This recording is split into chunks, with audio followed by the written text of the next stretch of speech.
ക്കുന്നു. നമ്മൾ നമ്മൾ കഴിഞ്ഞ ആഴ്ചയിൽ കൂടാനായിട്ട് കഴിഞ്ഞില്ല. പ്രിയ കർത്തൃദാസൻ അനുഗ്രഹിക്കപ്പെട്ട നിലയിൽ ബൈബിൾ ക്ലാസ് എടുക്കാനായിട്ട് ഇടയായി തീർന്നല്ലോ. അതിന് പ്രത്യേകം നന്ദി അറിയിക്കുന്നു. നമ്മൾ അവസാനം പറഞ്ഞു നിർത്തിയിരുന്നത് ആ, 8-ാം അധ്യായത്തിലാണ്. ഇന്ന് നമ്മൾ 9-ാം അധ്യായത്തിൽ നിന്നാണ് ചിന്തിപ്പാനായിട്ട് ആഗ്രഹിക്കുന്നത്. ആം, ഈ 9-ാം അധ്യായത്തിന്റെ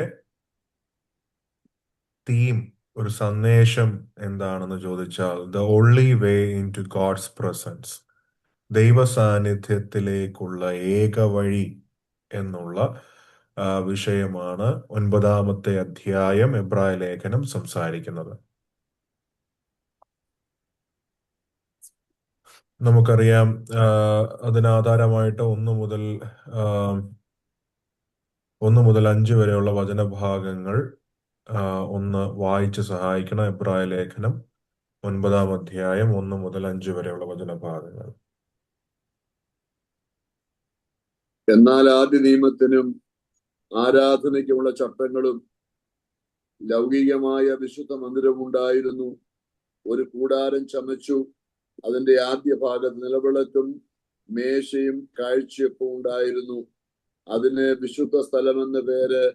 രണ്ടാം തിരശ്ശീലയ്ക്ക് പിന്നിലോ അതിവിശുദ്ധമെന്ന കൂടാരം ഉണ്ടായിരുന്നു.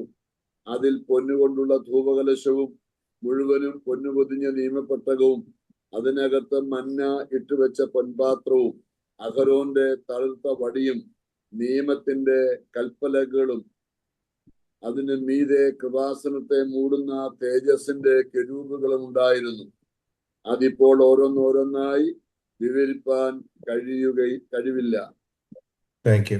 അവിടെ നമ്മള് കൂടാരത്തെ കുറിച്ചാണ് പറഞ്ഞു തുടങ്ങുന്നത്.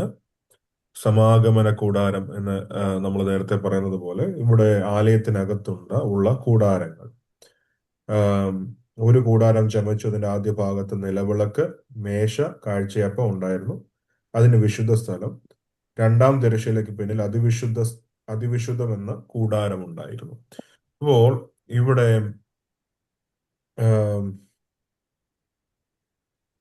ഇവിടെ പറഞ്ഞു വരുന്നത്, എബ്രായ ലേഖകൻ പറയുന്നത് ഈ കൂടാരങ്ങളെല്ലാം നല്ല മനോഹരമാണ്, എന്നാൽ ഇതെല്ലാം സ്വർഗീയമായതിന്റെ നിഴലാണ്. അവിടെയാണല്ലോ പറഞ്ഞു നമ്മൾ കഴിഞ്ഞ വട്ടം നിർത്തിയത്. 8-ാമത്തെ അധ്യായമൊക്കെ നമ്മൾ പഠിച്ചപ്പോൾ അങ്ങനെ ചിന്തിച്ചിരുന്നു. അപ്പോൾ ഇവിടെ കൂടാരത്തെ കുറിച്ച് പറഞ്ഞു വരുന്നത് ഇത് സ്വർഗീയ കൂടാരത്തിന്റെ നിഴലാണ്.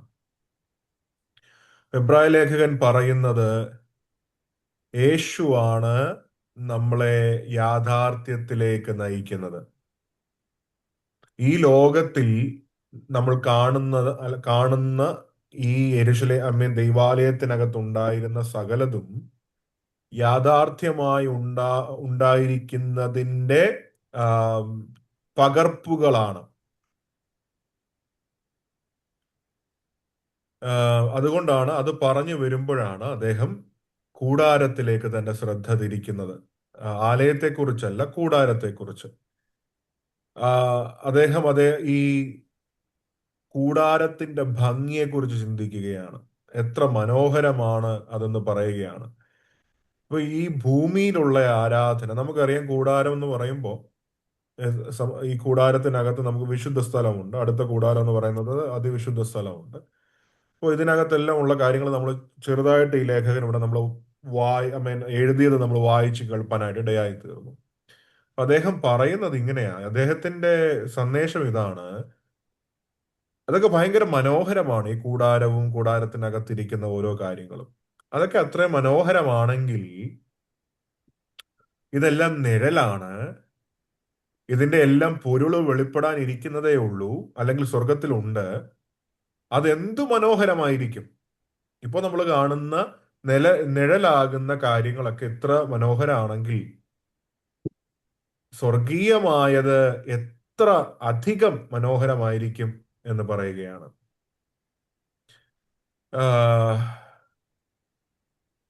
ഇവിടെ നമ്മൾ വായിച്ചു വരുമ്പോൾ ആ 5-ാമത്തെ വാക്യം പറഞ്ഞു നിർത്തുന്നത് ഇങ്ങനെയാണ്: അത് ഇപ്പോൾ ഓരോന്നോരോന്നായി വിവരിപ്പാൻ കഴിവില്ല. കാര്യം അത് അദ്ദേഹത്തിന് അറിയാം, ഇത് പറയുന്നത് യഹൂദന്മാരോടാണ്. അവരോട് ഇനിയിപ്പോ അധികം പറഞ്ഞില്ലെങ്കിലും അവർക്ക് നന്നായിട്ട് അറിയാം എത്ര മഹത്വമാണ് ഈ കൂടാരത്തിനകത്തുള്ളത്. ഈ കാര്യം അവരുടെ എല്ലാം ഓർമ്മകൾക്കകത്ത് ഇത് തങ്ങി I mean, ഓർമ്മയ്ക്കകത്ത് തങ്ങി നിൽക്കുന്നതാണ്, കാഴ്ചകളാണ് അദ്ദേഹം പറയുന്നതെല്ലാം. ഒന്ന്, വിശുദ്ധ സ്ഥലം. അതാണ് നമ്മൾ രണ്ടാമത്തെ, ഒരു കൂടാരം, രണ്ടാമത്തെ വാക്യം. അതിന്റെ ആദ്യ ഭാഗത്ത് എന്തൊക്കെയുണ്ട്? നിലവിളക്കുണ്ട്, മേശയുണ്ട്, കാഴ്ചയപ്പമുണ്ട്. അതിന് വിശുദ്ധ സ്ഥലം എന്ന് പേര്. അപ്പൊ വിശുദ്ധ സ്ഥലത്തിൽ മൂന്ന് കാര്യങ്ങളുണ്ട്. തെക്ക് വശത്തായിട്ട് ഗോൾഡൻ ലാമ്പ് സ്റ്റാൻഡ് അല്ലെങ്കിൽ സ്വർണ സ്വർണ വിളക്ക് ഉണ്ട്, നിലവിളക്കുണ്ട്. രണ്ടാമതായിട്ട് കാഴ്ചയപ്പത്തിന്റെ മേശയുണ്ട്. മൂന്നാമതായിട്ട് ഓൾട്ടർ ഓഫ് ഇൻസെൻസ്, സൗരഭ്യ ആം, ക്ഷമിക്കണം, പൊന്നുകൊണ്ടുള്ള ധൂപകലശം ഉണ്ട്. ധൂപകലശം.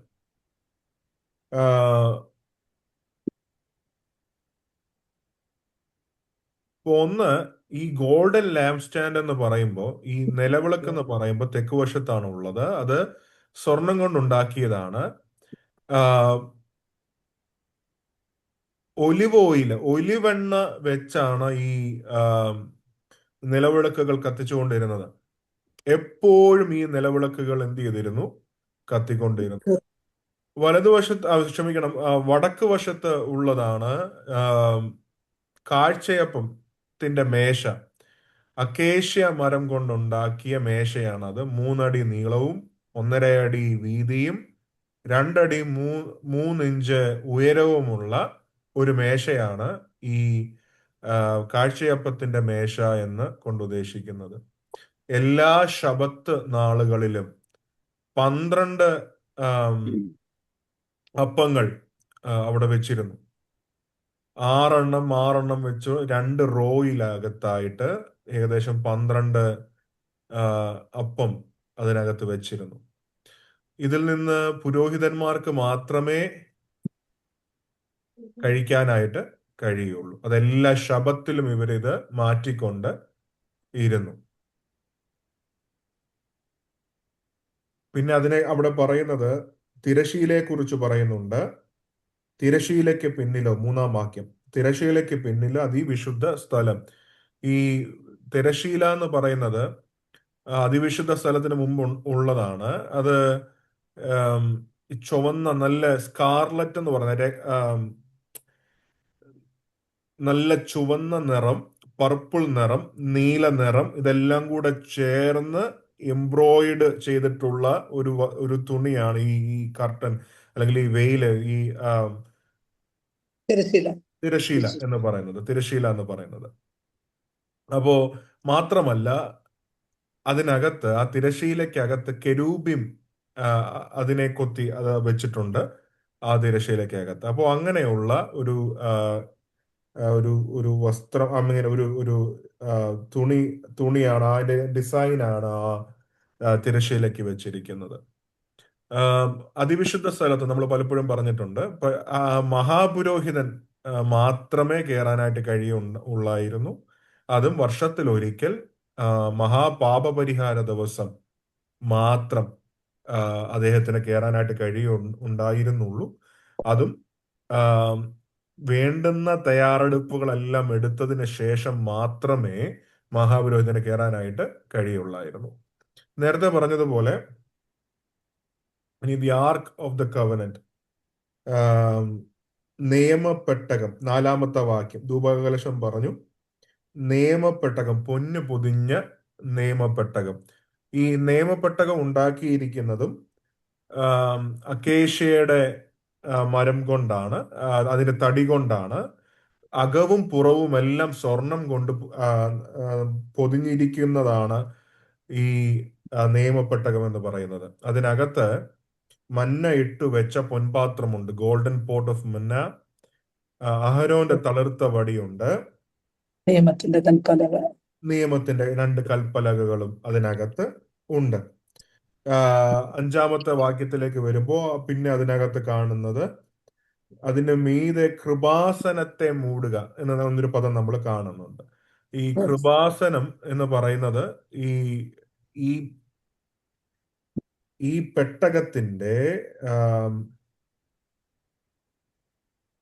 ആ പെട്ടകത്തിന്റെ അടപ്പ് അല്ലെങ്കിൽ ആ പെട്ടകത്തിന്റെ മൂടി എന്താണോ ആ മൂടിക്ക് വിളിക്കുന്ന പേരാണ് കൃപാസനം എന്ന് പറയുന്നത്.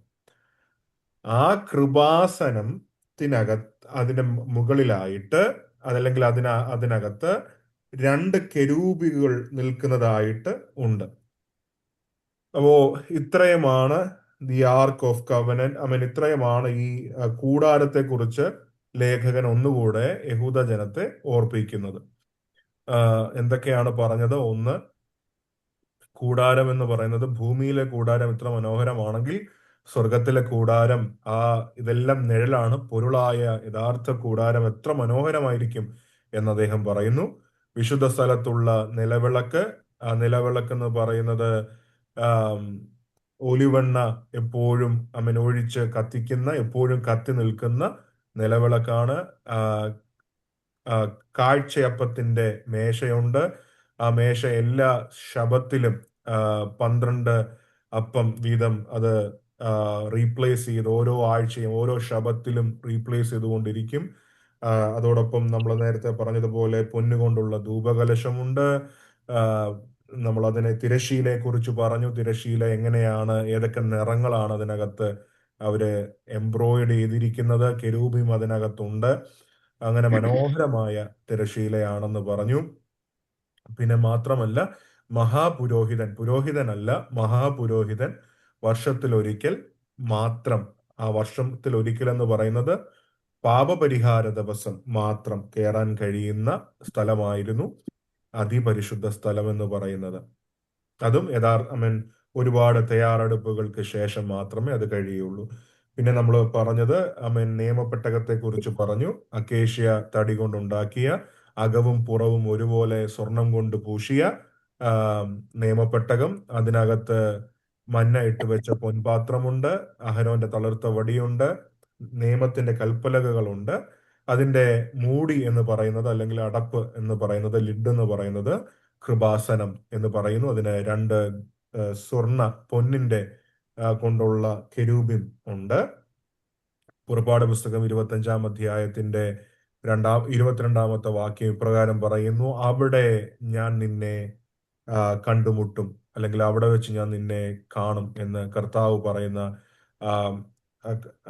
ഈ ഇത്രയും കാര്യങ്ങൾ ഡിസൈൻ കൊടുക്കുമ്പോൾ പറയുന്നതാണ് ഇങ്ങനെയൊക്കെ വേണമെന്ന്. അതിനനുസരിച്ചാണ് ഇസ്രായേൽ ഇത് ഉണ്ടാക്കിയത്. അവിടെ വെച്ച് കർത്താവിന്റെ സാന്നിധ്യം അവർ അനുഭവിക്കുമെന്ന് മോശയോട് പറയുകയാണ്. ഈ പഴയ നിയമത്തിനകത്ത് അല്ലെങ്കിൽ ഇപ്പോൾ പറഞ്ഞ കൂടാരത്തിനകത്ത് ഒരാൾ ദൈവത്തെ എങ്ങനെയാണ് സമീപിക്കുന്നതെന്ന് ചോദിച്ചാൽ, ഒരു സാധാരണക്കാരനായ ഇസ്രായേലിയൻ, അദ്ദേഹത്തിന് പ്രാകാരത്തിൽ മാത്രമേ വരാനായിട്ട് കഴിയുമായിരുന്നുള്ളൂ. ഔട്ടർ കോർട്ട് ഗേറ്റ്, അവിടെ വന്ന് നിൽക്കാനായിട്ട് കഴിയുള്ളായിരുന്നു. പുരോഹിതന്മാർക്ക് വിശുദ്ധ സ്ഥലത്തിലേക്ക് വരാൻ കഴിയും. ഹൈപ്രീസ്റ്റ്, മഹാപുരോഹിതന് മാത്രമാണ് നേരത്തെ പറഞ്ഞതുപോലെ ഒരു വർഷത്തിലൊരിക്കൽ അതിപരിശുദ്ധ സ്ഥലത്ത് കയറാനായിട്ട് കഴിയുന്നത്. അപ്പം ചിന്തിക്കേണ്ട ഒരു കാര്യം എന്ന് പറയുന്നത്, സാധാരണക്കാർക്ക് ഈ എവിടെ സാന്നിധ്യം ഇരിക്കുന്നത്, നേരത്തെ പറഞ്ഞത് എവിടെയാ ദൈവസാന്നിധ്യം ഇരിക്കുന്നത്? എവിടെയാണ്? അതിവിശുദ്ധ സ്ഥലത്താണ്. ആ അതിവിശുദ്ധ സ്ഥലത്ത് സാധാരണക്കാർക്ക് കയറാൻ അനുവാദം ഉണ്ടായിരുന്നില്ല. എന്ന് പറഞ്ഞാൽ, എവിടെയാണോ ദൈവത്തിന്റെ സാന്നിധ്യം അനുഭവിക്കാൻ കഴിയുന്നത് അവിടേക്ക് സാധാരണക്കാർക്ക് പ്രവേശിക്കാൻ അനുവാദം ഉണ്ടായിരുന്നില്ല. ഇനി നമുക്ക് 9-ാം അധ്യായത്തിന്റെ 6 മുതൽ 10 വരെയുള്ള വാക്യങ്ങളിലേക്ക് നമ്മുടെ ശ്രദ്ധയെ തിരിക്കാം. ഒന്ന് വായിച്ച് സഹായിക്കണമേ. ഇവ ഇങ്ങനെ തീർന്ന ശേഷം പുരോഹിതന്മാർ നിത്യം മുൻ കൂടാരത്തിൽ ചെന്ന് ശുശ്രൂഷ കഴിക്കും. രണ്ടാമത്തേതിലോ ആണ്ടിലൊരിക്കൽ മഹാപുരോഹിതൻ മാത്രം ചെല്ലും. രക്തം കൂടാതെ അല്ല, അത് അവൻ തന്റെയും ജനത്തിന്റെയും അബദ്ധങ്ങൾക്ക് വേണ്ടി അർപ്പിക്കും. മുൻ കൂടാരം നിൽക്കുന്നിടത്തോളം വിശുദ്ധ മന്ദിരത്തിലേക്കുള്ള വഴി വെളിപ്പെട്ടില്ല എന്ന് പരിശുദ്ധാത്മാവ് ഇതിനാൽ സൂചിപ്പിക്കുന്നു. ആ കൂടാരം ഈ കാലത്തേക്ക് ഒരു സാദൃശ്യമത്രേ. അതിനൊത്തവണ്ണം ആരാധനക്കാരന് മനസാക്ഷിയിൽ പൂർണ്ണ സമാധാനം വരുത്തുവാൻ കഴിയാത്ത വഴിപാടും യാഗവും അർപ്പിച്ചു പോരുന്നു. അവ ഭക്ഷ്യങ്ങൾ, പാനീയങ്ങൾ, വിവിധ സ്നാനങ്ങൾ എന്നിവയോടുകൂടെ ശുദ്ധീകരണ കാലത്തോളം ചുമത്തിയിരുന്ന ജഡീക നിയമങ്ങൾ അത്രേ.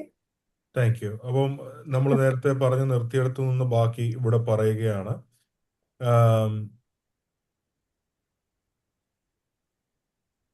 ഒന്ന്, പുരോഹിതന്മാർ കയറിയത് മുൻകൂടാരത്തിലാണ്, ഒന്നാമത്തെ കൂടാരത്തിലാണ് ചെന്ന് ശുശ്രൂഷ നിത്യം കഴിച്ചുകൊണ്ടിരുന്നത്, കണ്ടിന്യൂസ് ആയിട്ട്. അതിനൊരു പരിമിതി ഉണ്ടായിരുന്നില്ല. എന്ന് പറഞ്ഞാൽ വിശുദ്ധ സ്ഥലത്ത് തങ്ങൾ യാഗം കഴിച്ചുകൊണ്ടിരുന്നു. അതിപരിശുദ്ധ സ്ഥലത്ത് വർഷത്തിൽ ഒരിക്കൽ മഹാപുരോഹിതൻ എന്ത് ചെയ്തു? യാഗം കഴിക്കുമായിരുന്നു. ഇപ്പൊ പരിശുദ്ധാത്മാവ് ഇവിടെ നമ്മളെ കാണിക്കുന്നത് അതിപരിശുദ്ധ സ്ഥലത്തിലേക്കുള്ള വഴി എന്ത് ചെയ്തിരുന്നില്ല, വിശുദ്ധ മന്ദിരത്തിലേക്കുള്ള വഴി വെളിപ്പെട്ടില്ല എന്ന് പരിശുദ്ധാത്മാവ് ഇതിനാൽ സൂചിപ്പിക്കുന്നു. എന്ന് പറയുമ്പോൾ സാധാരണ ജനങ്ങൾക്ക് ഈ വിശുദ്ധ സ്ഥലത്തിലേക്കുള്ള വഴികൾ എന്ത് ചെയ്തില്ല, തുറക്കപ്പെട്ടില്ല. പുരോഹിതന്മാർക്ക് അവിടെ പ്രവേശനമുണ്ട്, അതിപരിശുദ്ധ സ്ഥലത്ത് മഹാപുരോഹിതന് പ്രവേശനമുണ്ട്. പക്ഷേ സാധാരണ മനുഷ്യർക്ക് അത് ഉണ്ടായിരുന്നില്ല. അപ്പോൾ ആ കൂടാരം ഈ കാലത്തിലേക്ക് ഒരു സാദൃശ്യം അത്ര. അപ്പോൾ ഈ യാഗങ്ങൾ കൊണ്ട് നമ്മൾ അവിടെ വായിക്കുന്നത് ഇപ്രകാരമാണ്: മനസാക്ഷിയിൽ, ആരാധനക്കാരന്റെ മനസാക്ഷിയിൽ പൂർണ്ണ സമാധാനം വരുത്തുവാൻ കഴിയാത്ത വഴിപാടും യാഗവും.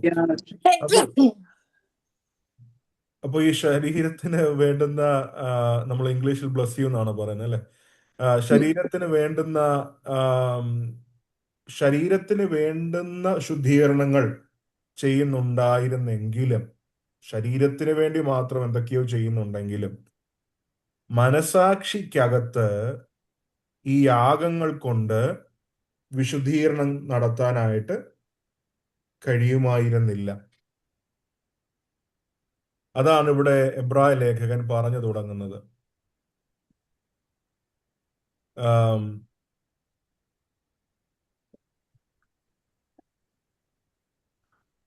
ഇനി ഇവിടെ പറയുന്നത് മഹാപുരോഹിതന്റെ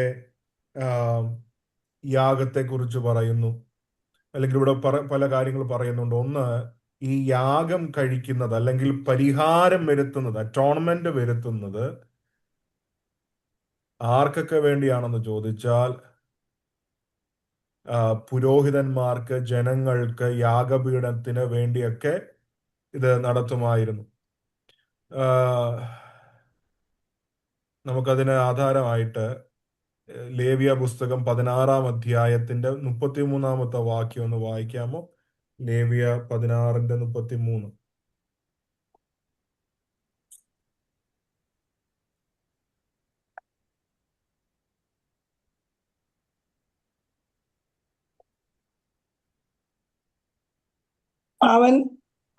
അവൻ വിശുദ്ധ വസ്ത്രമായ പഞ്ഞിനൂൽ വസ്ത്രം ധരിച്ച് വിശുദ്ധ മന്ദിരത്തിന് പ്രായശ്ചിത്തം കഴിക്കണം. സമാഗമന കൂടാരത്തിനും യാഗപീഠത്തിനും പ്രായശ്ചിത്തം കഴിക്കണം. പുരോഹിതന്മാർക്കും സഭയിലെ സകല ജനത്തിനും വേണ്ടി പ്രായശ്ചിത്തം കഴിക്കണം. സംവത്സരത്തിൽ ഒരിക്കൽ ഇസ്രായേൽ മക്കൾക്ക് വേണ്ടി അവരുടെ സകല പാപങ്ങൾക്കായിട്ടും പ്രായശ്ചിത്തം കഴിക്കേണ്ടതിന് ഇത് നിങ്ങൾക്ക് എന്നേക്കുമുള്ള ചട്ടമായിരിക്കണം. യഹോവ മോശയോട് കൽപ്പിച്ചതുപോലെ തന്നെ അവൻ ചെയ്തു. അപ്പോ അവിടെ പറയുന്നത് എന്തിനൊക്കെ വേണ്ടിയാണ് പ്രായശ്ചിത്തം കഴിക്കേണ്ടത്? ഒന്ന്, സമാഗമന കൂടാരത്തിന് വേണ്ടി, വിശുദ്ധ മന്ദിരത്തിന് വേണ്ടി, യാഗപീഠത്തിന് വേണ്ടി, പുരോഹിതന്മാർക്ക് വേണ്ടി, സഭയിലെ സകല ജനത്തിനും വേണ്ടി എന്ത് ചെയ്യണം? പ്രായശ്ചിത്തം കഴിക്കണം. അപ്പോ മഹാപുരോഹിതൻ ചെയ്യേണ്ട കാര്യം എന്ന് പറയുന്നത്, ഈ ദിവസം 29-ാമത്തെ വാക്യം ഒന്ന് വായിക്കാമോ? എങ്ങനെയുള്ള ദിവസമായിരിക്കണമെന്ന് കർത്താവ് അവരോട് പറയുന്നുണ്ട്. ഇത് നിങ്ങൾക്ക് എന്നേക്കുമുള്ള ചട്ടമായിരിക്കണം. 7-ാം മാസം 10-ാം തീയതി നിങ്ങൾ ആത്മതപനം ചെയ്യണം. സ്വദേശിയും നിങ്ങളുടെ ഇടയിൽ പാർക്കുന്ന പരദേശിയും യാതൊരു വേലയും ചെയ്യരുത്. കണ്ടോ, അത് ആ ദിവസം മതി മമ്മി. ആത്മതപനം ചെയ്യണം. അപ്പോ ഈ ദിവസം, ഈ പാപപരിഹാര ദിവസം എന്തിന്റെ ദിവസം ആയിരിക്കണം? ആത്മതപനത്തിന്റെ ദിവസമായിരിക്കണം. എന്ന് പറഞ്ഞാൽ ഉപവാസത്തിന്റെ ദിവസമായിരിക്കണം. ആ, സ്വയം പരിത്യജിക്കുന്ന ഒരു ദിവസമായിരിക്കണം. അത് തന്നെ 31-ാമത്തെ വാക്യത്തിലും പറയുന്നുണ്ട്, നിങ്ങൾ ആത്മതപനം ചെയ്യണം. അത് നിങ്ങൾക്ക് വിശുദ്ധ സ്വസ്ഥതയുള്ള ശബത്തായിരിക്കണം. അന്ന് വേറെ ഒരു പരിപാടിയും ചെയ്യാനായിട്ട് പാടില്ല. നിങ്ങൾ എന്ത് ചെയ്യണം? ആത്മതപനം ചെയ്യണം. ഈ ഉപവാസമൊക്കെ ഇരിക്കുമ്പോൾ അത് ശ്രദ്ധിച്ചോണം.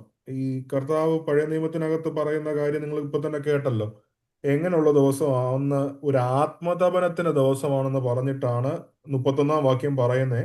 അത് നിങ്ങൾക്ക് വിശുദ്ധ സ്വസ്ഥതയുള്ള ശബത്തായിരിക്കണം. ആത്മതപനം ചെയ്യുന്ന ദിവസമായിരിക്കണം എന്ന് പറഞ്ഞാൽ ഫാസ്റ്റിംഗ് ആൻഡ് ഹ്യൂമിലിയേഷൻ ഉണ്ടാവേണ്ട ദിവസമാണ്. അപ്പോൾ തന്നെ അത് സ്വസ്ഥതയുള്ള ദിവസമായിരിക്കണം. എന്ന് പറഞ്ഞാൽ നമ്മൾ ഈ ഉപവാസം ഇരുന്നിട്ട് ലോകത്തിലെ 100,000 കാര്യങ്ങൾക്ക് വേണ്ടി ഓടുന്നത് ഉപവാസമല്ല. ഉപവാസം എന്ന് പറഞ്ഞാൽ, ആത്മതപനം എന്ന് പറഞ്ഞാൽ, ഒരു ദിവസം കർത്താവിന്റെ സന്നിധിയിൽ വേറിട്ടിരുന്നാൽ വേറെ ഒരു കാര്യത്തിനും പോകാതെ, മറ്റൊന്നിനും പോകാതെ. ശബത്ത് എന്ന് പറഞ്ഞാൽ അറിയാമല്ലോ, ശബത്ത് എന്ന് പറഞ്ഞാൽ ഇവര് വീടിന്റെ പുറത്തിറങ്ങത്തില്ല. അങ്ങനെ ഒരു ജോലി ചെയ്യാതെ ആ രീതിയിൽ ഇരിക്കുന്നതാണ്. അപ്പോൾ ഈ ഉപവാസം ഇരിക്കുമ്പോൾ ഓർക്കേണ്ട കാര്യം, നമ്മൾ 100 കൂട്ടം കാര്യങ്ങൾക്ക് പോയിട്ട് നമുക്ക് അങ്ങനെ ഉപവാസം ഇരിക്കാൻ പറ്റത്തില്ല. മാത്രമല്ല, ഈ ഉപവാസം എന്നുള്ള വാക്ക് കൂടെ ഇരിക്കുക, കൂടെ വസിക്കുക എന്നുള്ള പദമാണ്. ദൈവത്തിന്റെ സന്നിധിയിൽ മാത്രം ഇരിക്കേണ്ടുന്ന ഒരു കാര്യമാണ് ഈ ഉപവാസം എന്ന് പറയുന്നത്. അതുകൊണ്ട് നമ്മൾ ആരെങ്കിലുമൊക്കെ അങ്ങനെ അല്ലാതെ ഉപവസിക്കുന്നുണ്ടെങ്കിൽ ആ ശീലങ്ങളൊക്കെ മാറ്റണം. പ്രത്യേകിച്ച് നമുക്കറിയാം, 40 ദിവസമൊക്കെ ഇപ്പൊ പ്രത്യേകിച്ച് ഈ സമുദായത്തിലുള്ളവരൊക്കെ ഉപവാസം ഈ ഏപ്രിൽ ഈസ്റ്റർ വരെ ഇരിക്കുന്നുണ്ട്. നോയമ്പ് ഇരിക്കുക എന്ന് പറഞ്ഞിരിക്കാറുണ്ട്. പക്ഷെ ഉപവാസം ഇരിക്കുന്നത് നല്ലതാണെങ്കിലും ഉപവാസം എന്ന് പറയുന്നത് അവന്റെ കൂടെ വസിക്കുക എന്നുള്ളതാണ്. അങ്ങനെ അല്ലാത്ത ഉപവാസങ്ങളൊന്നും ദൈവത്തിന് പ്രസാദമല്ല. ദൈവം ആഗ്രഹിക്കുന്നത് ആ ഉപവാസത്തിന്റെ ദിവസം ശബത്തായിരിക്കണം. ഇതാണ് കർത്താവിന്റെ ആഗ്രഹം. അവര് ഒരു ഒരു പൂർണ്ണമായിട്ട് അവർ ഉപവസിച്ചു. The whole nation fasted all day, even the boys and girls. കൊച്ചു കുഞ്ഞുങ്ങൾ ഉൾപ്പെടെ അവരെല്ലാവരും ഉപവസിച്ചു. കുറച്ചുകൂടെ ഭക്തിയുള്ള ആണെങ്കിൽ അവര് ഈ ദിവസത്തിന് 10 ദിവസം മുൻപേ ഉപവാസം തുടങ്ങും. അങ്ങനെ അവർ ഉപവാസം തുടങ്ങി പരിഹാര ദിവസം വരുമ്പോ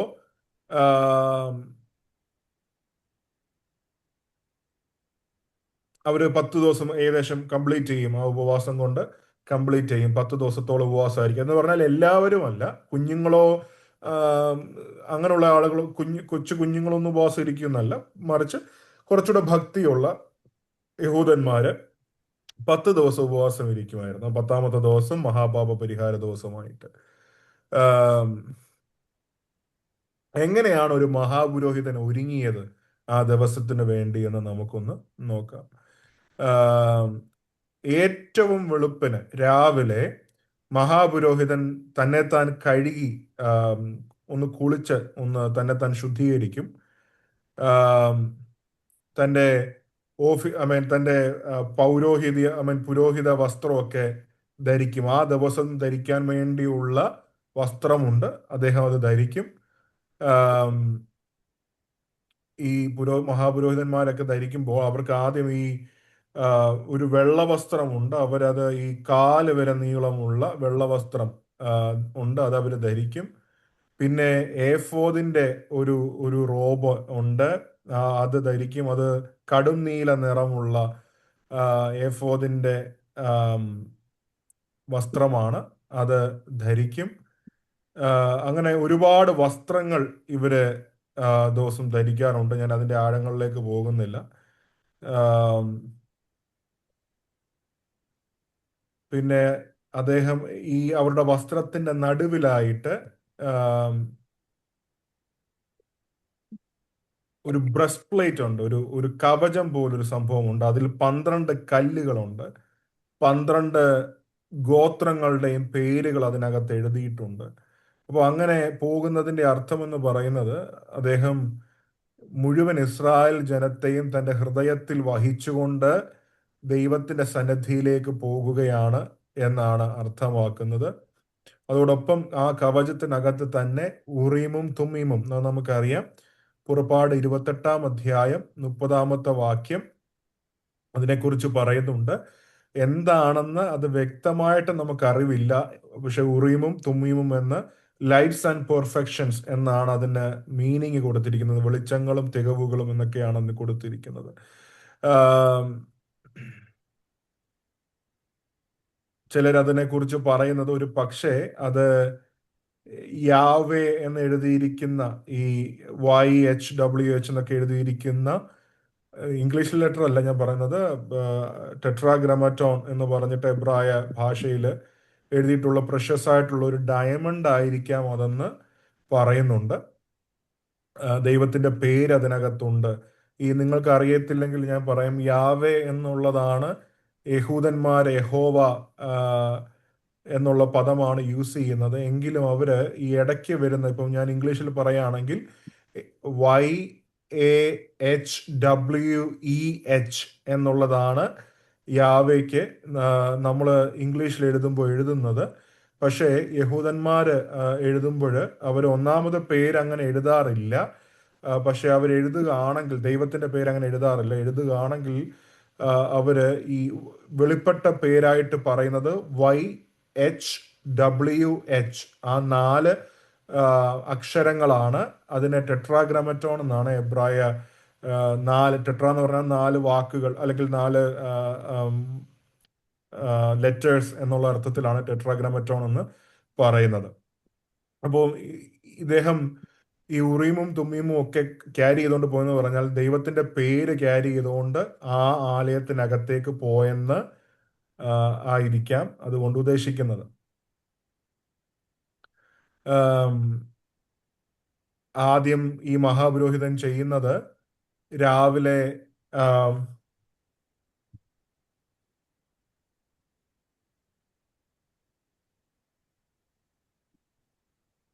ഒരു നിമിഷം, എന്നും രാവിലെ ചെയ്തു വരുന്നത് പോലെ അദ്ദേഹം കാര്യങ്ങളെല്ലാം ആ ദിവസവും ചെയ്യാറുണ്ട്. ആദ്യം ചെയ്യുന്നത് ധൂപകലശത്തിനകത്ത് ആദ്യം ധൂപകലശം കത്തിക്കുക എന്നുള്ളതാണ്. അതിനുശേഷം പ്രഭാതത്തിൽ യാഗം കഴിക്കും. പിന്നെ ഏറ്റവും മനോഹരമായ വസ്ത്രങ്ങളൊക്കെ അണിഞ്ഞുകൊണ്ട്, തൻ്റെ ഔദ്യോഗിക വസ്ത്രങ്ങൾ, ദൈവം കൊടുത്തിരിക്കുന്ന വസ്ത്രങ്ങൾ അണിഞ്ഞുകൊണ്ട് ഒരു ആ പ്രോസസ്സ് ഒന്ന് നമുക്ക് വായിക്കാം. സംഖ്യാപുസ്തകം 29-ന്റെ 7-ാമത്തെ വാക്യം. സംഖ്യാപുസ്തകം 29-ന്റെ 7-ാമത്തെ വാക്യം. അതിപ്പോൾ എല്ലാവർക്കും ഒന്ന് കേൾക്കുകയും ചെയ്യാമല്ലോ ഞാൻ പറയുന്നതിനേക്കാളും. സംഖ്യാപുസ്തകം 29-ന്റെ 7.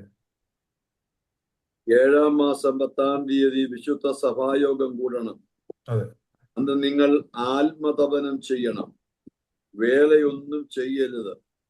എന്നാൽ യഹോവയ്ക്ക് സുഗന്ധവാസനയായ ഹോമയാഗമായി ഒരു കാളക്കിടാവിനെയും ഒരു ആട്ടുകൊറ്റനെയും 1 വയസ്സ് പ്രായമുള്ള 7 കുഞ്ഞാടിനെയും അർപ്പിക്കണം. അവ ഊനമില്ലാത്തവയായിരിക്കണം. കണ്ടോ, അവയുടെ താങ്ക് യു. അവിടെ തുടങ്ങുന്നത് ഇപ്രകാരമാണ്. അപ്പോൾ ഒന്ന്, സുഗന്ധവാസനയായി ഹോമയാഗമായ ഒരു കാളക്കിടാവ്, 7 കുഞ്ഞാട്, 1 വയസ്സ് പ്രായമുള്ള ഒരു ആട്ടിൻ കൊറ്റനെയും എന്ത് ചെയ്യണം? യാഗമായിട്ട് സമർപ്പിക്കണം. അപ്പോൾ ഇങ്ങനെയാണ് തുടങ്ങുന്നത്. തൻ്റെ ആ പ്രത്യേക, കണ്ടോ, ഈ മഹാപാപ പരിഹാര ദിവസം നിങ്ങളിപ്പോൾ 2 വട്ടം കേട്ട് കാണും. ഈ എബ്രായ മാസത്തിലെ 7-ാം മാസം 10-ാം തീയതിയാണ് മഹാപാപ പരിഹാര ദിവസം നടക്കുന്നത്. അപ്പോൾ ഈ യാഗം കഴിച്ചതിന് ശേഷം, ഇത്രയും കാര്യങ്ങൾ ചെയ്തതിന് ശേഷം, അദ്ദേഹത്തിന്റെ മനോഹരമായ വസ്ത്രങ്ങളൊക്കെ മാറ്റി തന്നെത്താൻ വെള്ളം കൊണ്ട് ശുദ്ധീകരിച്ച് ഒരു വെള്ള വസ്ത്രം മാത്രം താന് താൻ അണിയും.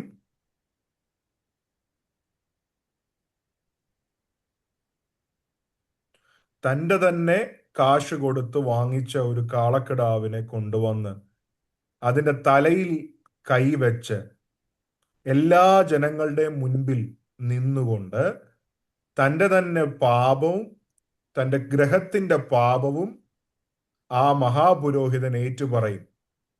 അത് ഇപ്രകാരമാണ് പറയുന്നത്: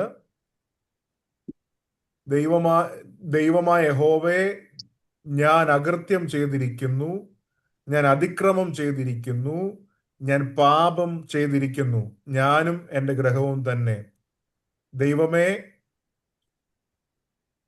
എൻ്റെ പാപങ്ങളെ മറയ്ക്കണമേ, എൻ്റെ അതിക്രമങ്ങളെ മറയ്ക്കണമേ, എൻ്റെ ലംഘനങ്ങളെ, ഞാൻ ചെയ്തു പോയതിനെ മറയ്ക്കണമേ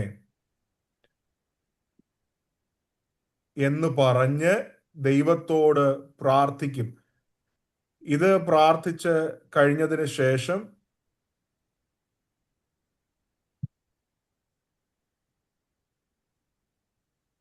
രണ്ട് ആടുകൾ അവിടെ ഉണ്ടാകും. അതിനോടൊപ്പം തന്നെ ഒരു ചെറിയ പാത്രം അവിടെ ഉണ്ട്. ഒന്ന് യഹോവയ്ക്ക് ഉള്ളതും രണ്ട് അസസ്സേൽ എന്നുള്ളതുമായ രണ്ട് പാത്രങ്ങൾ അവിടെ ഈ രണ്ട് ആടുകൾ അവിടെ ഉണ്ടാകും.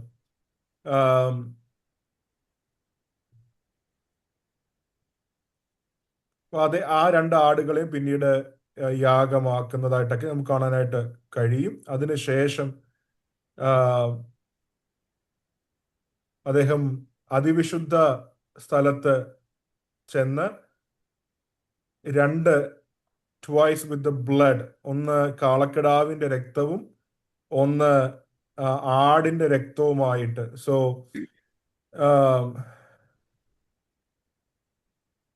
ഈ കാളക്കിടാവിന്റെ രക്തവുമായിട്ട് അതിപരിശുദ്ധ സ്ഥലത്ത് ചെന്ന് 7 പ്രാവശ്യം സ്പ്രിങ്കിൾ ചെയ്യും, തളിക്കും. മുകളിലും താഴെയുമായിട്ട്, ഇങ്ങനെ ഉയരത്തിലും താഴെയായിട്ട് അദ്ദേഹം തളിക്കും.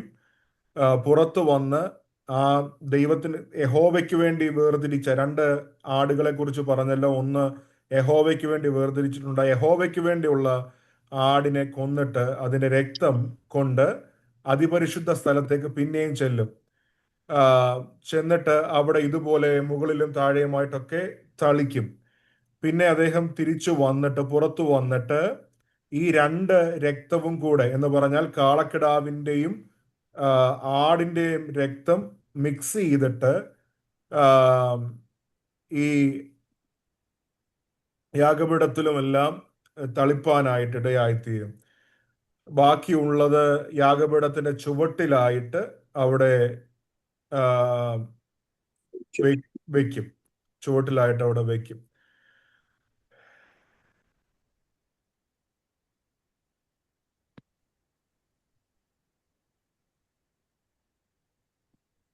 പിന്നെ ഒരു യാഗത്തിന് വേണ്ടി സ്കേപ്പ് ഗോട്ട് ആയിട്ടുള്ള ഒരു ആടുണ്ട്.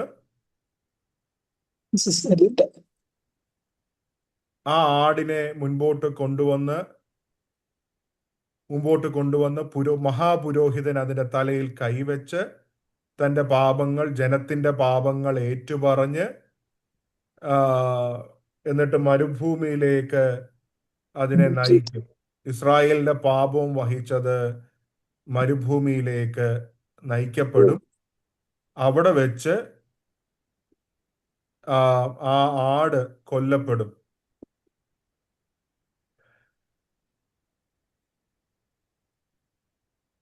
ഞാനൊരു പാട്ട് ഓർക്കുമായിരുന്നു. ഒരു പാട്ട് ഇതുമായിട്ട് ബന്ധപ്പെട്ട് നമ്മൾ പാടാറുണ്ട്.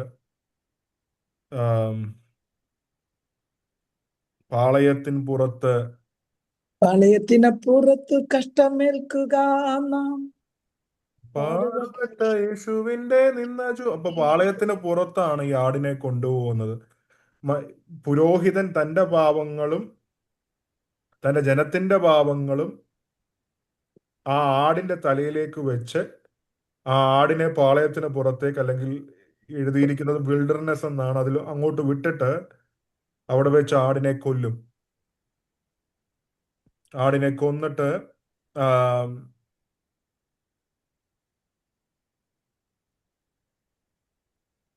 പുരോഹിതന്മാർക്ക് വേണ്ടി, ജനത്തിന് വേണ്ടി അദ്ദേഹം പ്രാർത്ഥിക്കും. പിന്നെയും തന്നെത്താൻ വെള്ളത്താൽ ശുദ്ധീകരിച്ചതിന് ശേഷം ആ ഭംഗിയുള്ള വസ്ത്രങ്ങളൊക്കെ പിന്നെയും ധരിക്കും. അപ്പൊ അങ്ങനെ ഒരുപാട് കാര്യങ്ങൾ ഈ യാഗവുമായിട്ട് ബന്ധപ്പെട്ടുണ്ട്. ഞാൻ ചില വചനഭാഗങ്ങൾ നിങ്ങൾക്ക് തരാം. ഇതെല്ലാം കൂടെ പറഞ്ഞ് തീരത്തില്ല എന്ന് തോന്നുന്നു. ലേവ്യ പുസ്തകം 16 അധ്യായം മുഴുവനായിട്ട് വായിക്കണം. ലേവ്യ പുസ്തകം 23 അധ്യായം 27 മുതൽ 32 വരെ വായിക്കണം. സംഖ്യാപുസ്തകം 29 അധ്യായം വായിച്ചാൽ ഇതിനകത്തെല്ലാം ഈ കാര്യങ്ങൾ കിടപ്പുണ്ട്. ഇത്രയും മനസ്സിലാക്കുക, ഇതൊരു വലിയ പ്രോസസ്സാണ്. ഇത് എളുപ്പമുള്ള ഒരു കാര്യമല്ല. ആദ്യം തൻ്റെ പാപത്തിനും തൻ്റെ കുടുംബത്തിൻ്റെ പാപത്തിനും ആ പാപങ്ങളെ അതിൻ്റെ ക്ഷമയ്ക്ക് വേണ്ടി ദൈവത്തോട് കരഞ്ഞു നിലവിളിക്കുന്ന മഹാപുരോഹിതൻ, അതിന് ശുദ്ധീകരണം വന്നതിന് ശേഷം തൻ്റെ പാപത്തിനും ജനത്തിൻ്റെ പാപത്തിനും ആടിൻ്റെ തലയിൽ കൈവച്ച്, നമ്മളതിന് പറയുന്നത് ട്രാൻസ്ഫർ എന്ന് പറയാം, പാപത്തെ ആടിലേക്ക് ട്രാൻസ്ഫർ ചെയ്തിട്ട് പാളയത്തിന് പുറത്തേക്ക് വിൽഡർനെസ്സിലേക്ക് വിടുകയാണ്. ആ ആടിനെ അവിടെ വെച്ച് കൊല്ലപ്പെടുന്നു. അങ്ങനെ ആണ് വിശുദ്ധീകരണം നടന്നുകൊണ്ടിരുന്നത്.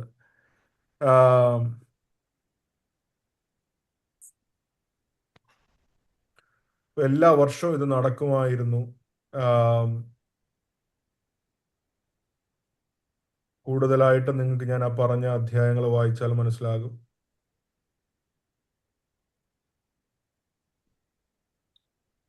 ഞാൻ വേഗത്തിൽ പോകട്ടെ. ഈ പഴയ യാഗങ്ങളുടെ പ്രശ്നം എന്ന് പറയുന്നത് എല്ലാ വർഷവും ഇത് ആവർത്തിക്കപ്പെടണം എന്നുള്ളതായിരുന്നു. ഒരു വട്ടമല്ല, ഒരു വർഷമല്ല, എല്ലാ വർഷവും ഇത് ചെയ്യണമായിരുന്നു. മഹാപുരോഹിതൻ പോലും ഭയത്തോടെയാണ് ഈ ശുശ്രൂഷ ചെയ്യാൻ ദൈവത്തിന്റെ സന്നിധിയിൽ കയറിക്കൊണ്ടിരുന്നത്. മാത്രമല്ല, അടുത്തൊരു കാര്യം എന്ന് പറയുന്നത് വിശുദ്ധീകരണം നടക്കുന്നത് പുറമേ ഉള്ള കാര്യങ്ങളിൽ നിന്നായിരുന്നു. വെള്ളം, മൃഗങ്ങളുടെ രക്തം, ഇതിലൂടെയായിരുന്നു വിശുദ്ധീകരണം നടന്നുകൊണ്ടിരുന്നത്. പുറത്ത് വിശുദ്ധീകരണം നടന്നെങ്കിലും അകത്ത് മനസാക്ഷിക്ക് വ്യത്യാസം വന്നിരുന്നില്ല. മനസാക്ഷിക്ക് സമാധാനമുണ്ടായിരുന്നില്ല. അതുകൊണ്ടാണ് ലേഖകൻ ഇതിനെയെല്ലാം നിഴലുകളായിട്ട് പറഞ്ഞുകൊണ്ടിരുന്നത്. അപ്പോൾ ഈ പഴയ ഈ നിയമം മുഴുവൻ, യാഗവ്യവസ്ഥ മുഴുവൻ പരാജയപ്പെട്ടു പോയി. ഇത്രയും കാര്യമായിട്ട് ചെയ്യുന്നു. ഒന്ന് ആലോചിച്ച് നോക്കിക്കേ. ഒരു പുരോഹിതൻ രാവിലെ എഴുന്നേറ്റ് മുതൽ എന്തെല്ലാം കാര്യങ്ങളാണ് ചെയ്യുന്നത്. ഞാൻ മൊത്തം അത് വിവരിച്ചില്ല, കാര്യം അത് ഒരുപാട് കാര്യങ്ങളുണ്ട്. പക്ഷേ പ്രധാനപ്പെട്ട കാര്യങ്ങൾ മാത്രം, ഇത്രയും കാര്യങ്ങൾ തന്നെ കേട്ടപ്പോൾ തന്നെ നമ്മുടെ മനസ്സ് നിറഞ്ഞു. ഇത്രയും കാര്യങ്ങൾ ചെയ്തിട്ടും കർത്താവ് തമ്പുരാൻ പറഞ്ഞു, ഇത് പരാജയപ്പെട്ടു പോയ സിസ്റ്റമാണ്. കാര്യം ഇത് മനസാക്ഷിക്കൊന്നും വ്യത്യാസം വരുത്തുന്നില്ല.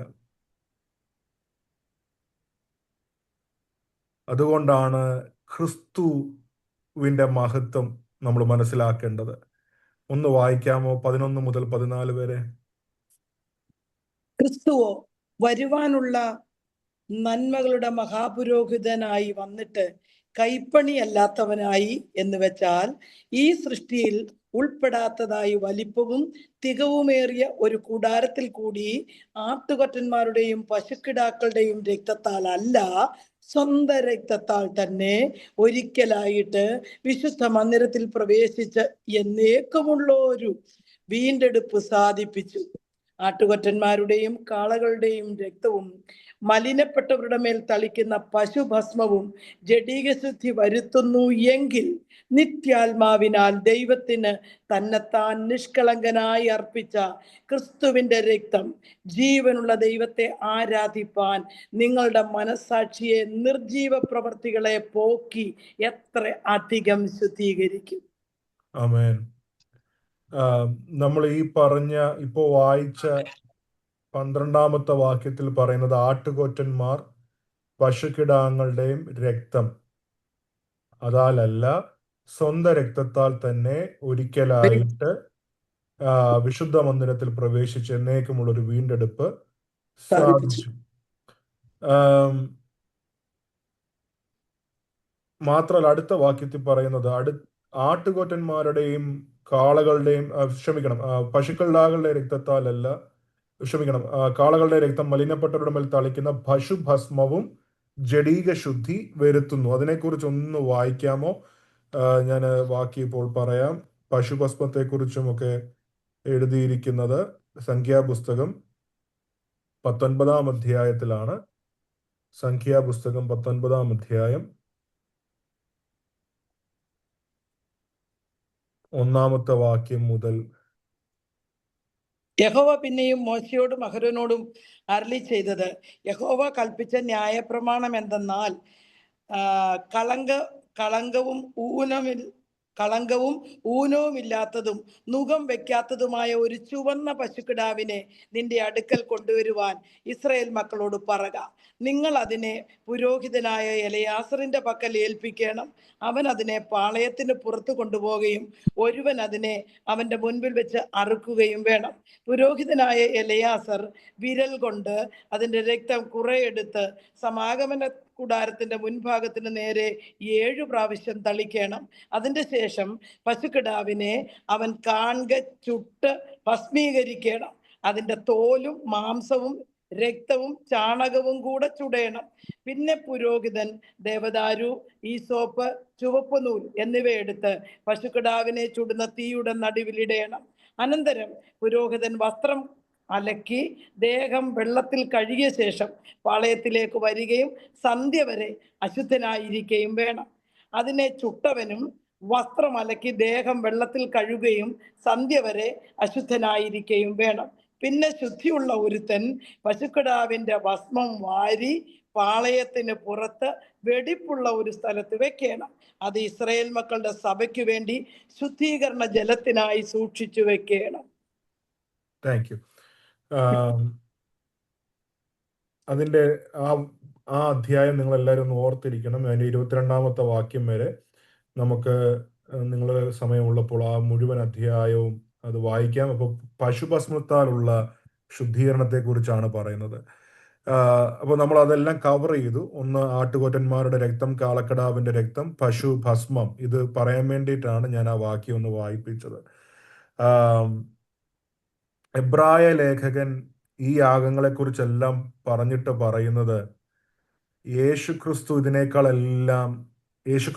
യാഗം ഇതിനേക്കാളെല്ലാം ഉന്നതവും എഫക്റ്റീവുമാണ് എന്നാണ് ഇവിടെ എബ്രായ ലേഖകൻ പറയുന്നത്.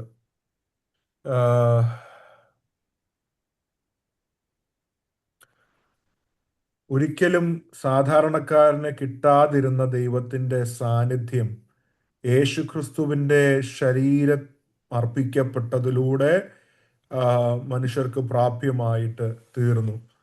അതുകൊണ്ടാണ് യോഹന്നാൻ 14:9 പറയുന്നത്, എന്നെ കണ്ടവൻ പിതാവിനെ കണ്ടിരിക്കുന്നു. അപ്പോ ഈ അതിപരിശുദ്ധ സ്ഥലത്ത് മാത്രം അനുഭവിച്ചിരുന്ന ആ ദൈവസാന്നിധ്യം അനുഭവിക്കാൻ കഴിയുന്നത് യേശുക്രിസ്തുവിന്റെ യാഗത്തിലൂടെ എന്ന് പറയുമ്പോൾ യേശുവിനെ കണ്ട നമ്മൾ ആ ദൈവത്തിന്റെ സാന്നിധ്യം, യേശുവിനെ നമ്മുടെ ലൈഫിൽ നമ്മൾ റിസീവ് ചെയ്തപ്പോൾ ആ സാന്നിധ്യം നമ്മൾ റിസീവ് ചെയ്യുകയാണ്.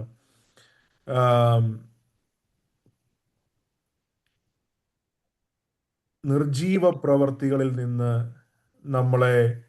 നമ്മുടെ മനസാക്ഷിയെ എന്ത് ചെയ്യുന്നു? ക്ലെൻസ് ചെയ്യുന്നു നിർജീവ പ്രവർത്തികളിൽ നിന്ന്. അതാണ് ക്രിസ്തുവിന്റെ രക്തത്തിന്റെ പ്രത്യേകത എന്ന് പറയുന്നത്. നമ്മൾ 4 കാര്യങ്ങൾ യേശു കർത്താവിൻ്റെ യാഗത്തെക്കുറിച്ചൊന്ന് ചിന്തിക്കാം. ഒന്ന്, യേശു കർത്താവ് സ്വയം യാഗമായതാണ്. ഒരാടിനെയോ അല്ല ഒരു കാളക്കിടാവിനെയോ ഒരു ചുവന്ന പശുവിനെയൊക്കെ അവരുടെ അനുവാദം ചോദിച്ചിട്ടൊന്നും അല്ല അവരെ കൊല്ലുന്നത്, അല്ലേ? പക്ഷേ യേശു കർത്താവ് സ്വയം ഈ ഭൂമിയിലേക്ക് ഇറങ്ങി വന്നു. സ്പോണ്ടേനിയസ് ആയിരുന്നു. സ്നേഹത്തിൽ നിന്ന് കർത്താവ് തൻ്റെ ജീവനെ തന്നതാണ്. ന്യായപ്രമാണം ഇങ്ങനെ പറയുന്നു എന്നുള്ളത് കൊണ്ട് ചെയ്തതല്ല. മൂന്നാമത്തത് റാഷണലാണ്. ബൗദ്ധികമായിട്ട് യേശു കർത്താവിന് അറിയാമായിരുന്നു എന്താണ് താൻ ചെയ്യുന്നതെന്ന്. യേശു കർത്താവിന് അറിയാമായിരുന്നു മൃഗങ്ങൾക്കറിയില്ല എന്തിനാണ് തങ്ങൾ യാഗമാക്കപ്പെടുന്നതെന്ന്. മോറൽ, ധാർമ്മികമായി നിത്യാത്മാവിനാൽ യേശു കർത്താവ് യാഗമായിട്ട് സമർപ്പിക്കപ്പെടുകയായിരുന്നു. അപ്പോൾ ഇതുകൊണ്ട് എന്താണ് സംഭവിച്ചതെന്ന് ചോദിച്ചാൽ, നമുക്ക് നേരത്തെ നമ്മൾ പറഞ്ഞു നിർത്തിയതുപോലെ നിർജീവ പ്രവൃത്തികളിൽ നിന്നുള്ള മാനസാന്തരം നമുക്കുണ്ടാകും. നമ്മുടെ മനസാക്ഷിക്ക് ഒരു വ്യത്യാസം ഉണ്ടാകും. സെറിമോണിയൽ ക്ലീനിങ് അല്ല, അല്ലെങ്കിൽ ആചാരപരമായിട്ടുള്ള വിശുദ്ധീകരണം അല്ല, മറിച്ച് സംഭവിക്കുന്നത് നമ്മുടെ മനസ്സിനകത്തൊരു ചേഞ്ച് വരും. അതുകൊണ്ടാണ് നമ്മളെപ്പോഴും നമ്മൾ സഭയിലൊക്കെ കഴിഞ്ഞ ദിവസങ്ങളിലാണെങ്കിലും നമ്മൾ പറയുന്നത് ഈ ആത്മാവിൻ്റെ പ്രമാണം എന്ന് എടുത്തെടുത്ത് പറയുന്നതിൻ്റെ കാര്യം, ഇത് അകത്തു നിന്നൊരു ചേഞ്ച് വരുന്നതാണ്, അകത്തു നിന്നൊരു ശുദ്ധീകരണം അനുഭവിക്കുന്നതാണ്. ഇത് തുടങ്ങുന്നത് ആ ശുദ്ധീകരണത്തിലാണെന്ന് പ്രിയമുള്ളവരെ നമ്മൾ മറന്നു പോകരുത്. പശുക്കിടാവിൻ്റെ ആട്ടുകൊറ്റന്മാരുടെയും കാളക്കിടാവിൻ്റെ ഒക്കെ രക്തം അവർക്ക് താൽക്കാലിക വിശുദ്ധീകരണം വരുത്തിയെങ്കിൽ എബ്രായ ലേഖകൻ പറയുകയാണ്, യേശു കർത്താവെന്ന ദൈവത്തിന്റെ പുത്രന്റെ രക്തം നമുക്ക് എത്രയധികം ശുദ്ധീകരണം തരാൻ കഴിവുള്ളതാണ്. എല്ലാ വർഷവും എപ്പോഴും യാഗം ഇനി കഴിക്കേണ്ട കാര്യമില്ല. യേശു കർത്താവിന്റെ രക്തം സകല പാപവും പോക്കി നമ്മെ ശുദ്ധീകരിക്കുന്ന രക്തമാണ്. ആ രക്തത്തിന്റെ ശക്തി എങ്ങനെയാണ് നമ്മുടെ ലൈഫിലേക്ക് വരുന്നത്? നമ്മൾ കണ്ടു, ഓരോരുത്തർ ഓരോ പ്രിപ്പറേഷൻ എടുക്കുന്നത്, അല്ലേ? മഹാപുരോഹിതൻ ഒരു ദിവസം തുടങ്ങി അവസാനിപ്പിക്കുന്നത് വരെ എന്തെല്ലാം കാര്യങ്ങൾ ചെയ്യുമായിരുന്നു. എന്നാൽ ഇന്ന് ഈ ഒരു പുതിയ നിയമ കാലഘട്ടത്തിൽ ജീവിക്കുന്ന നമ്മളൊരാടിനെ മേടിച്ച് കൊണ്ടുപോകേണ്ട കാര്യമില്ല, കാളക്കിടാവിനെ സ്വന്തമായിട്ട് മേടിക്കേണ്ട കാര്യമില്ല, പല വസ്ത്രങ്ങൾ അണിഞ്ഞ് നമുക്ക് വേണ്ടി ഒരു മധ്യസ്ഥൻ അവിടെ നിൽക്കേണ്ട ആവശ്യമില്ല. നമുക്ക് യേശു കർത്താവ് നമുക്കുണ്ട്. ഒരൊറ്റ കാര്യം മാത്രം ചെയ്താൽ മതി. നമ്മൾ പുറമേ ചെയ്യുന്നത് ഒന്നുകൊണ്ടും നമുക്ക് രക്ഷ ഉണ്ടാവില്ല. ഞാൻ ഈ പറയുമ്പോൾ എന്നെ തെറ്റിദ്ധരിക്കരുത്. നമ്മളിൽ പലരും മാമോദിസ മുങ്ങിയവരാണല്ലേ. നമ്മുടെ അപ്പനും അമ്മയും ഒക്കെ നമ്മളെ മാമോദിസ മുക്കിയതാണ്. പക്ഷെ അങ്ങനെ വെള്ളം തളിച്ചത് കൊണ്ട് നമുക്ക് വ്യത്യാസം വരത്തില്ല. ഈ ബന്ധം തുടങ്ങുന്നത് നമ്മൾ വായിക്കുന്നത് ഇപ്രകാരമാണ്: ഹൃദയം കൊണ്ട് വിശ്വസിക്കുകയും വാഗൊണ്ട് ഏറ്റുപറയുകയും ചെയ്യുന്നവൻ രക്ഷിക്കപ്പെടും. ഹൃദയം കൊണ്ട് യേശു കർത്താവാണെന്നും എൻ്റെ പാപത്തിനു വേണ്ടി മരിച്ചു എന്ന് ഒരുവൻ വിശ്വസിക്കുകയും അത് വാഗൊണ്ട് ഏറ്റുപറയുകയും ചെയ്യുമ്പോഴാണ് അവിടെ അവിടെ യേശുവിനെ രക്ഷകനായിട്ട് സ്വീകരിക്കുന്ന ഇടയായി തീരുന്നത്. സ്നാനപ്പെടുമ്പോഴാണെങ്കിലും നമ്മൾ ചോദിക്കുന്ന ഒരു ചോദ്യമുണ്ട്. സുവിശേഷം മുഴുവൻ പറഞ്ഞിട്ട് പറയും, നീ ഇത് വിശ്വസിക്കുന്നോ എന്ന് ചോദിക്കും. അതേ എന്ന് പറയും. മരണപര്യന്തം വിശ്വസ്തന, അങ്ങനെ ചോദിക്കുമ്പോൾ അതിനെല്ലാം ഉത്തരം എന്ന് പറഞ്ഞാൽ റെസ്പോൺസ് ആവശ്യമുണ്ട്. നമ്മളിൽ നിന്നൊരു മറുപടി ആവശ്യമുണ്ട്. ഈ മൃഗങ്ങൾ എന്ന് പറയുന്നത്, മൃഗങ്ങൾക്ക് അറിവില്ല, അല്ലേ? അവർക്ക് എന്തിനാണ് തങ്ങളെ കൊല്ലുന്നതെന്ന് തങ്ങൾക്ക് അറിയില്ല. പക്ഷെ അതുപോലൊരു കാര്യമാണ് കൊച്ചു കുഞ്ഞുങ്ങളെ കൊണ്ട് മാമോദിസ മുക്കുമ്പോൾ അവർക്കറിയത്തില്ല അവരെ എന്താണ് ചെയ്യുന്നതെന്ന്. ഇത് എൻ്റെ അപ്പനോ എൻ്റെ അമ്മയ്ക്കോ ഗ്യാരണ്ടി പറയാൻ പറ്റുന്ന ഒന്നല്ല. ഈ ബന്ധം എൻ്റെ തീരുമാനത്തിൻ്റെ പുറത്തുണ്ടാകേണ്ടുന്നതാണ്. അതുകൊണ്ട് ഇന്ന് ഈ രാത്രിയിൽ ഈ വചനം കേൾക്കുമ്പോൾ നമുക്ക് അങ്ങനെ ഒരു ഭാഗ്യം ദൈവം തന്നല്ലോ, യേശുവിനെ രക്ഷകനായിട്ട് സ്വീകരിപ്പാൻ. ജലത്തിൽ മുങ്ങി ലോകത്തോട് വിളിച്ചു പറയാൻ, ഞാൻ യേശുവിൻ്റെ വകയാണെന്ന് പറയാൻ ഒക്കെയുള്ള ഭാഗ്യം ദൈവം നമുക്കും തന്നല്ലോ. അതുകൊണ്ട് ഞാൻ പറഞ്ഞു, മാമോദിസ മുങ്ങിയത് കൊണ്ട് ഈ ബന്ധം ഉണ്ടാകത്തില്ല. ആമേൻ യേശുവിനെ രക്ഷകനായി വ്യക്തിപരമായിട്ട് സ്വീകരിക്കണം. യേശുവിനെ ആമേൻ ജലത്തിൽ സാക്ഷീകരിക്കണം. അങ്ങനെ ഉണ്ടെങ്കിൽ മാത്രമേ ആ ഭാഗ്യ പദവിയിലേക്ക് ആമേൻ നമുക്ക് കയറാനായിട്ട് കഴിയുള്ളൂ. ഇത് കൃപയാണ്. പക്ഷേ ആമേൻ അതിന് എൻ്റെ പ്രതികരണം ആവശ്യമുണ്ട്. ഞാൻ ചെയ്യേണ്ട ചില കാര്യങ്ങളുണ്ട്. ഒന്ന്, ആമേൻ വിശ്വസിക്കണം, വാഗൊണ്ട് ഏറ്റു പറയണം. 2, ജലത്തിൽ മുങ്ങി സാക്ഷീകരിക്കണം. ആമേൻ അങ്ങനെയാണ് ജീവിതത്തിനകത്ത് വ്യത്യാസം വരുന്നത്. നമ്മുടെ പ്രിയ ഡെയ്സി ആൻഡ് ഇന്നത്തെ മീറ്റിംഗിൽ ഉണ്ട്. താൻ ഒരു കത്തോലിക്ക വിശ്വാസിയായിരുന്നു. എന്നാൽ കർത്താവിൻ്റെ പരിശുദ്ധാത്മാവ് തന്നോട് താൻ നന്നായി വചനം പറയും, നന്നായി കാര്യങ്ങൾ ചെയ്യും, നന്നായി പ്രാർത്ഥിക്കുകയൊക്കെ ചെയ്യുമായിരുന്നെങ്കിലും പരിശുദ്ധാത്മാവ് തന്നോട് സംസാരിച്ചപ്പോൾ യേശുവിനെ രക്ഷകനായിട്ട് സ്വീകരിച്ചു. താൻ ജലത്തിൽ ആമേൻ നമ്മുടെ നടുവിൽ നമുക്ക് അങ്ങനെ ഒരു ഭാഗ്യം ദൈവം തന്നല്ലോ. ആമേൻ സ്നാനപ്പെടുന്നതൊക്കെ കാണുവാനായിട്ട് ഇടയായി. ആമേൻ തൻ്റെ ജീവിതത്തിൽ വലിയ വ്യത്യാസങ്ങൾ വരാനായിട്ട് ഇടയായി തീർന്നു. അത് അകത്തു നിന്ന് വരുന്ന ഒരു വ്യത്യാസമാണ്. അത് മതത്തിൽ നിന്ന് കിട്ടുന്നതല്ല. അത് കർത്താവിനോടുള്ള ബന്ധത്തിലും പ്രതികരണത്തിലും ലഭിക്കുന്നതാണ്. അതുകൊണ്ട് ഇന്ന് എന്നെ കേൾക്കുന്ന ആരെങ്കിലും യേശുവിനെ രക്ഷകനായിട്ട് വ്യക്തിപരമായി സ്വീകരിച്ചിട്ടില്ലെങ്കിൽ ഇത് വ്യക്തിപരമായിട്ട് ചെയ്യേണ്ടതാണ്. ഇത് ആമേൻ ആരെങ്കിലും നമ്മുടെ പേരിൽ ചെയ്തത് കൊണ്ടുണ്ടാവുന്നതല്ല. വ്യക്തിപരമായിട്ട് ചെയ്യാൻ ദൈവം നമ്മളെ സഹായിക്കട്ടെ. ഇതൊരു നിത്യത വരെ നമ്മളെ കൊണ്ടെത്തിക്കുന്നതാണ്. ആ നിത്യതയിലേക്ക് കൊണ്ടെത്തുന്നത് വരെ കർത്താവിനോട് സ്നേഹത്തോടെ കർത്താവിനെ രക്ഷകനായി സ്വീകരിച്ച് കർത്താവിന് വേണ്ടി ജീവിപ്പാനൊക്കെ നമ്മളെല്ലാവരും ദൈവം സഹായിക്കട്ടെ. ഇന്ന് രാത്രിയിൽ ഈ വചന ശുശ്രൂഷയിൽ പങ്കെടുത്ത് എല്ലാവരും ദൈവം അനുഗ്രഹിക്കട്ടെ. ഇന്ന് അല്പം സ്ലോ ആയിട്ടാണ് പോയത്. കാര്യം ഇതെല്ലാം യാഗവ്യവസ്ഥയെക്കുറിച്ച് പറയുകയാണല്ലോ. ഇത്രയും സമയം കൊണ്ട് യാഗവ്യവസ്ഥ മൊത്തം പറഞ്ഞു തീരാനായിട്ട് കഴിയില്ല. അതുകൊണ്ടാണ് വളരെ സ്ലോ ആയിട്ടാണ് ശ്രമിച്ചത്. പക്ഷേ എങ്കിലും ഇത്രയും നേരം നിങ്ങൾ എൻ്റെ കൂടെ ഇരുന്നതിന് പ്രത്യേകം നന്ദി അറിയിക്കുന്നു. ദൈവം നിങ്ങളെല്ലാവരും അനുഗ്രഹിക്കട്ടെ. ആമേൻ. നമ്മെ കേൾപ്പിച്ച അനുഗ്രഹിക്കപ്പെട്ട ദൈവിക ചിന്തകൾക്കായിട്ട് നമുക്ക് ദൈവത്തെ സ്തുതിക്കാം. വചനം പറയുവാൻ കർത്താവിന്റെ ദാസനെ